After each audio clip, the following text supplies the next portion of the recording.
What's up guys, I am Emon and welcome to Emon's Planet. So in this video, I'm going to show you how to clean unnecessary files from your PC. So with this trick, you can clean the unnecessary files which are stored in your PC and was making your PC run slower. So without any further ado, let's get started. Audio Jungle. Audio Jungle. Audio Jungle.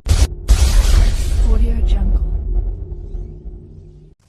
So guys, for this, first of all, you need a software which is called JetClean. So you'll get a download link at the description, so go to the description and then click on the link and then download and install JetClean. And after installing it, you will get the icon, so double click on the icon and then the JetClean will be started automatically.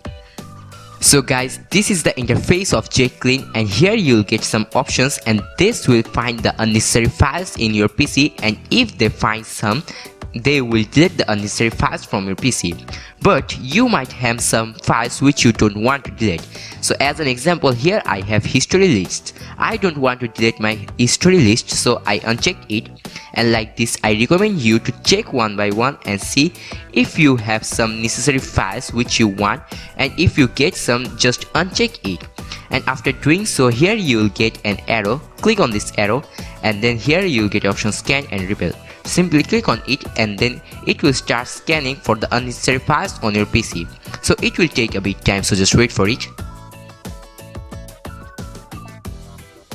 So guys, now here you can see the scanning is almost at the end, and after end of the scanning it will show the amount of unnecessary files on your PC.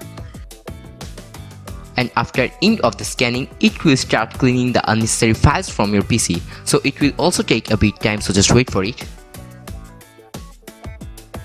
So guys, now JetClean has cleaned all the unnecessary files from your PC successfully, and after that you might not be able to see a noticeable change in your PC, but it will delete the unnecessary files from your PC, which is must. So like this, you can clean the unnecessary files from your PC very easily. So this is the video and I hope you will like it. Please comment down below, is this trick worked with you or not? And if you have any type of question or any type of problem, then also please leave it in the comment. I will try to give an answer of that. And if you didn't subscribe my channel yet, then go to my channel, subscribe my channel, and also press the bell icon so that if I upload any new videos in my channel, then you will get a notification from my channel. So see you in my next video. Till then, take care.